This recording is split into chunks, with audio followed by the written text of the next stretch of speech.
Dito sa panibagong video natin ngayon mga katropa, ito lang po yung basic setup ng ating Piso Wi-Fi Bindo. At saka sa mga customer na nag-avail po sa ating Piso Wi-Fi Bindo, nagtatanong po sila, nagkaroon ng problema tungkol po sa random MAC address, paano makapaglipat-lipat ang kanilang mga customer sa kahit anong IP. Kaya naturuan na po natin, nakapaglipat na po ang kanilang mga customer. Kaya at saka dito sa setup natin mga katropa, hindi na po natin kailangan magbilan, hindi na po natin kailangan USB to LAN, SD card or kahit anong USB.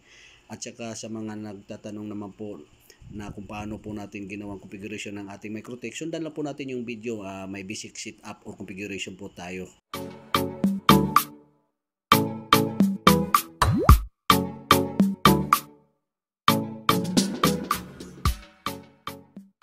Pero bago po tayo mag-proceed, kung baguhan naman po kayo sa aking channel, please hit the subscribe and click the bell all para updated po tayo sa mga gagawin pa natin mga tutorial.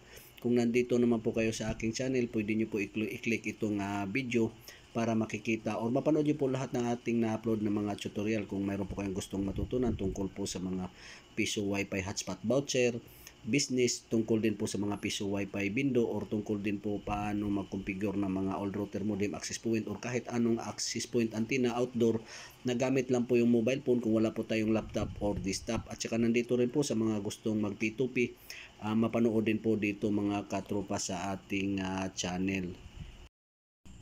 Bago po tayo mag-proceed, shout out po muna tayo sa ating followers na si Nigel. At shout out na rin po sa lahat ng aking mga subscriber at walang sawang sumuporta sa aking channel. Maraming salamat. Okay, dito na po tayo mga katropa. Ito na po yung ginamit nating RB951 UI. Kung sa mga baguhan naman po, since ito po yung pinakaunang Microtech router na wala pa noon yan yung Half-Life at saka Hex GR3. Since 2013 or 14, mayroon na po tayong RB951. Ginagamit po natin ito sa Piso Wi-Fi hotspot voucher code. Kung napanood nyo naman po yung last video natin, yun po yung ginagamit ko na pinakaluma kong router board.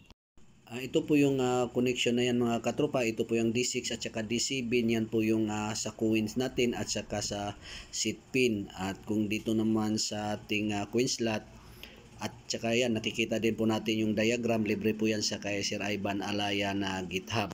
Ayan po yung power ng coin slot natin. Ito po yung seat pin. Yan lang po yung basic connection mga katropa. Ito yung power ng ating coin slot. Papunta po dito sa ating Wi-Fi module na expansion board, na kung saan nandito po yung positive negative ng ating power ng 12 volts. At saka yung isa namang wire na positive negative din na kulay black at saka red. Ito po yung ilaw natin sa ating RGB light. Ayan mga katropa, dito nakakunik sa ating expansion board kung saan mayroon 12 volts.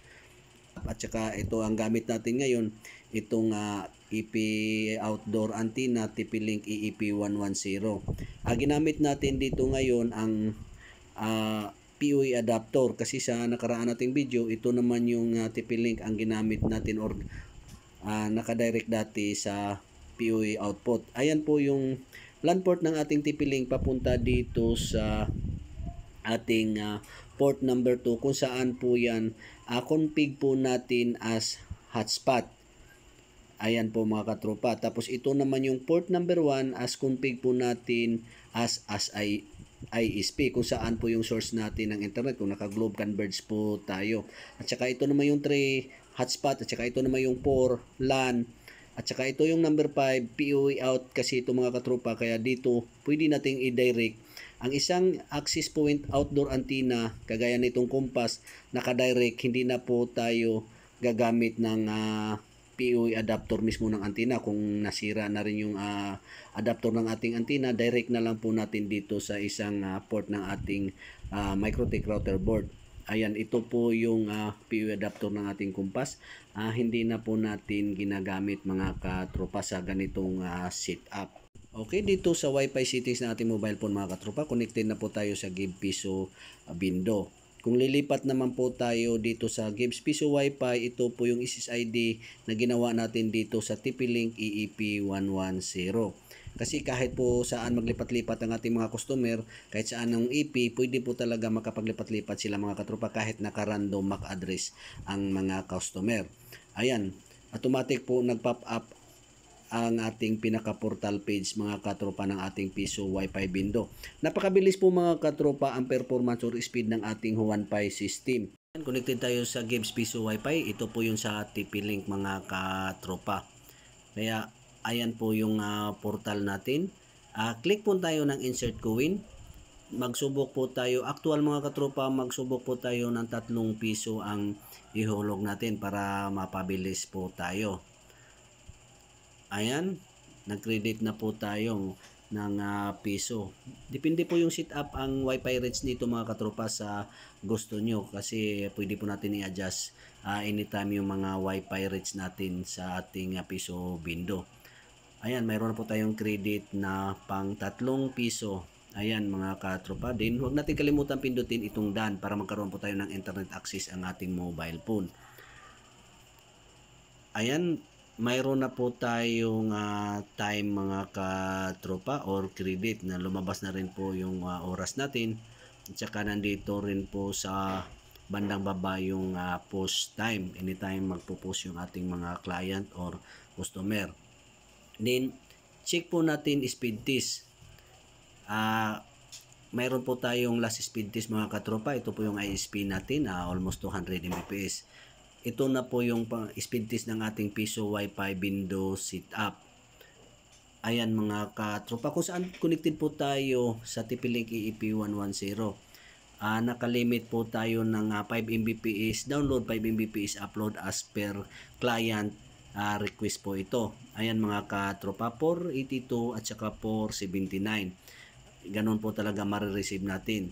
Tapos, kung check naman natin dito yung YouTube, ayan kung ano ang performance, ayan mabilis din mga katropa, nag-pop up ang ating streaming dahil meron din po tayong ginawa dito na bandwidth limit at saka bandwidth management ng ating browsing, streaming at saka gaming.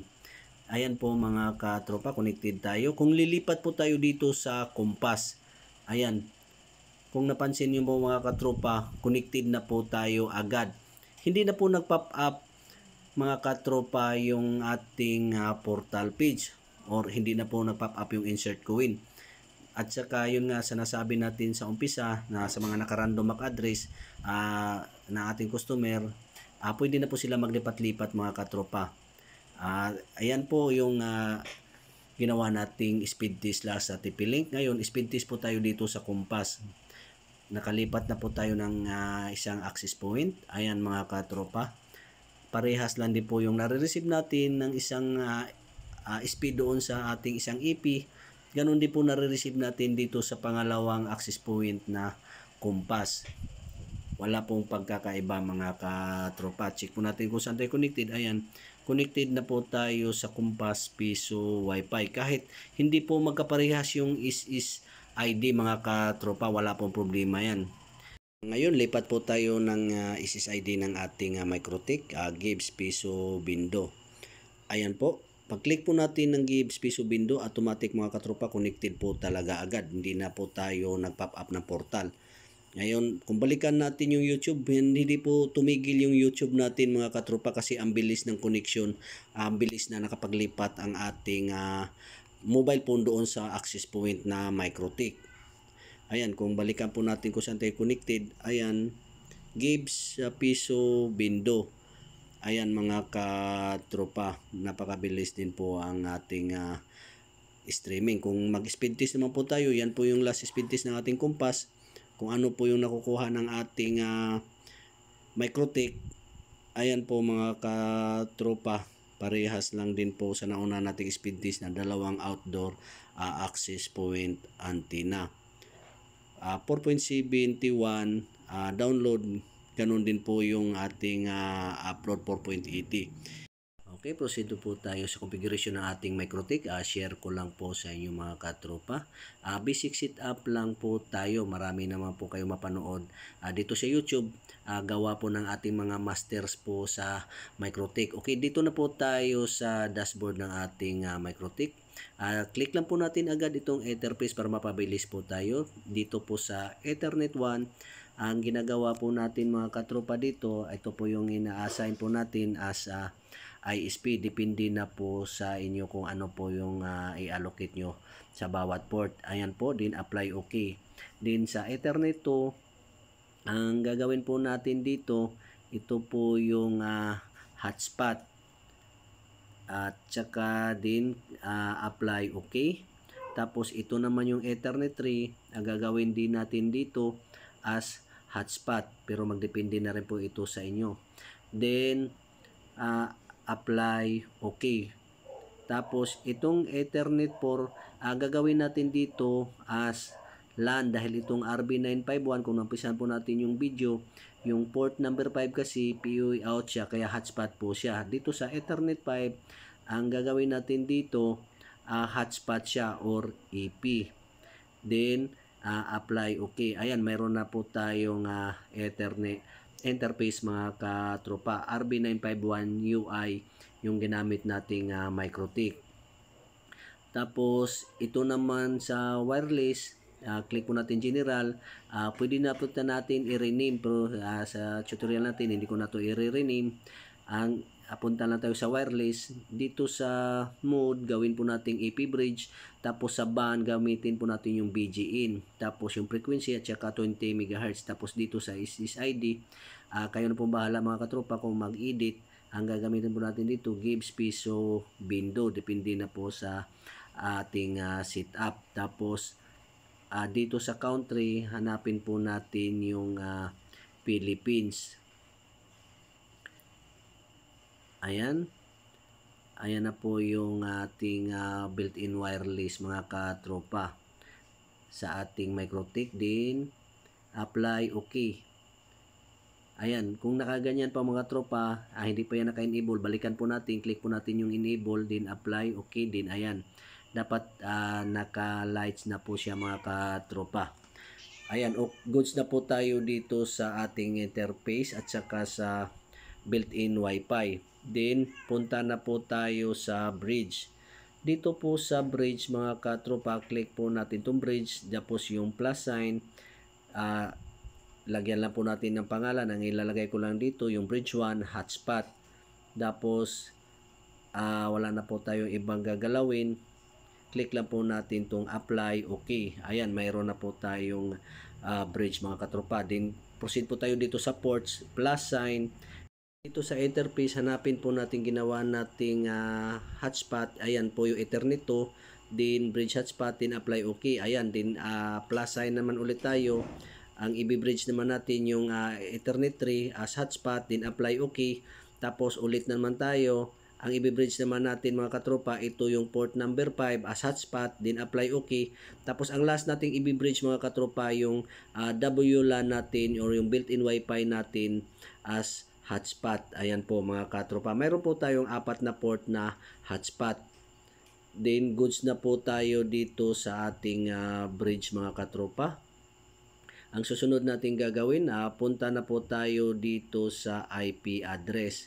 Dito sa IP address, hanapin natin DHCP client. Click po natin to.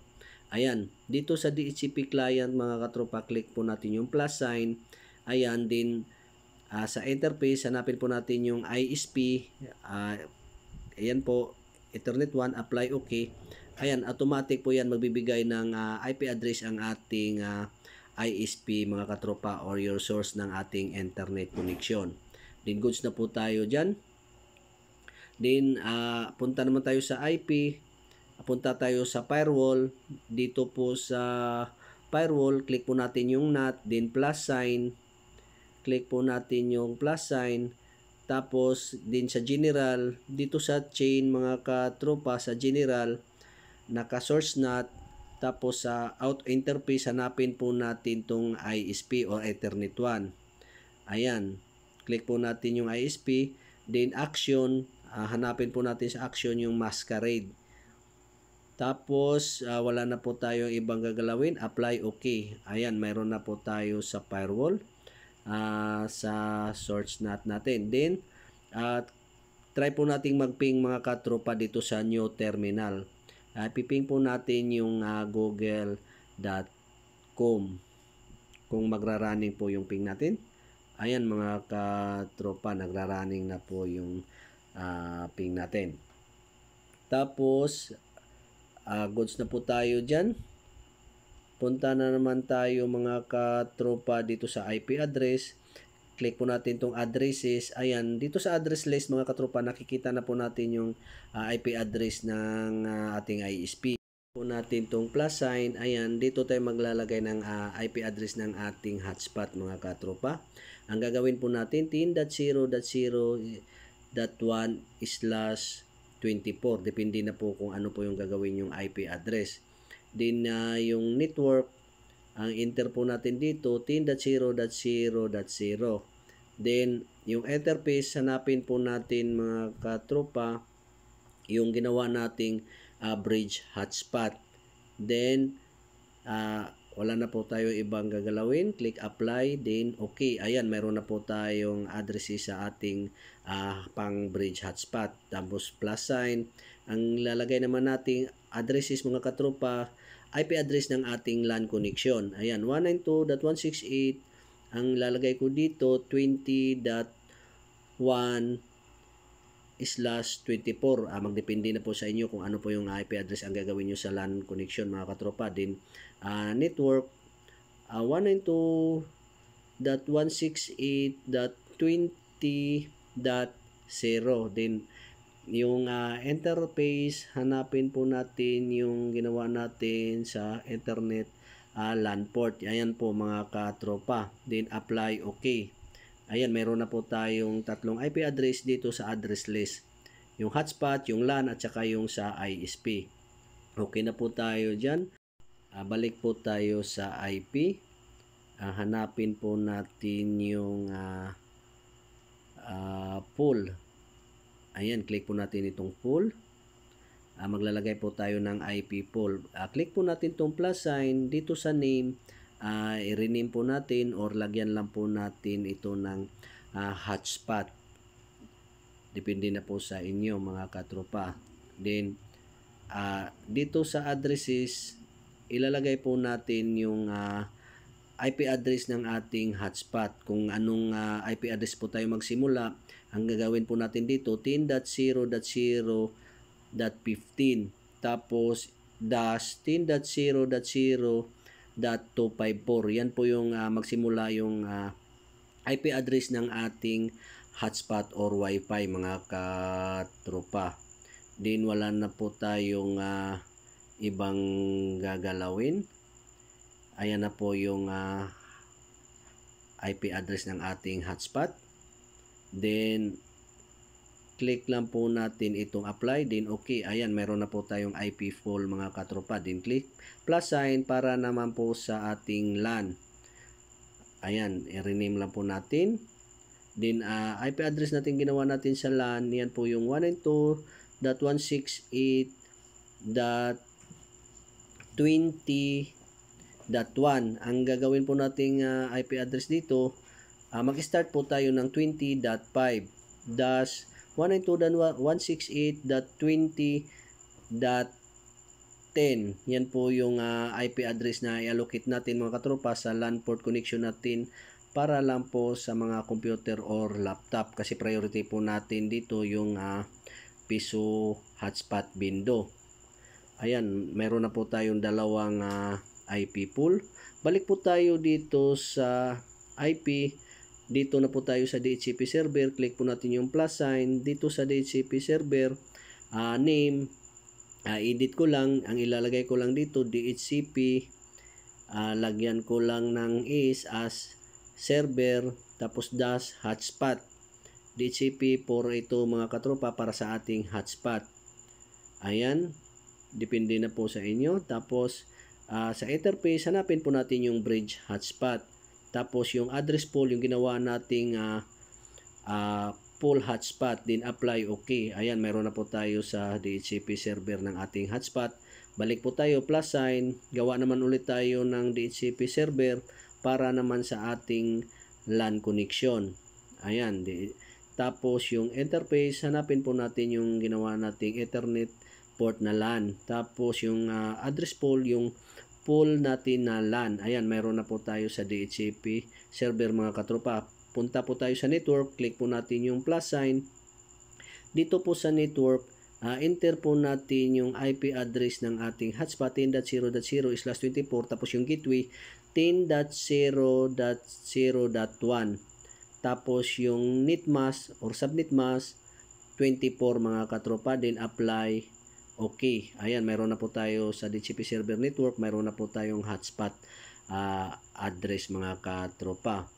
Tapos plus sign para naman sa ating LAN connection. Addresses mga katropa 192.168.20.0/24. Yan po ilalagay natin. Tapos yung gateway natin, enter po natin, ginawa nating IP address 192.168.20.1. Then subnet mask 24, enter po natin dyan. Tapos wala na po tayo ibang gagalawin, click po natin itong apply, then okay. Ayan, mayroon na po tayo sa DHCP server network, mayroon po tayong hotspot at saka LAN. Balik po tayo sa IP address, punta po tayo dito sa DNS. Dito sa DNS mga katropa, click po natin itong server, enter po natin dito yung Google DNS, yun po yung usually na ginagamit natin. 8.8.8.8, tapos yung isa pa yung 8.8.4.4.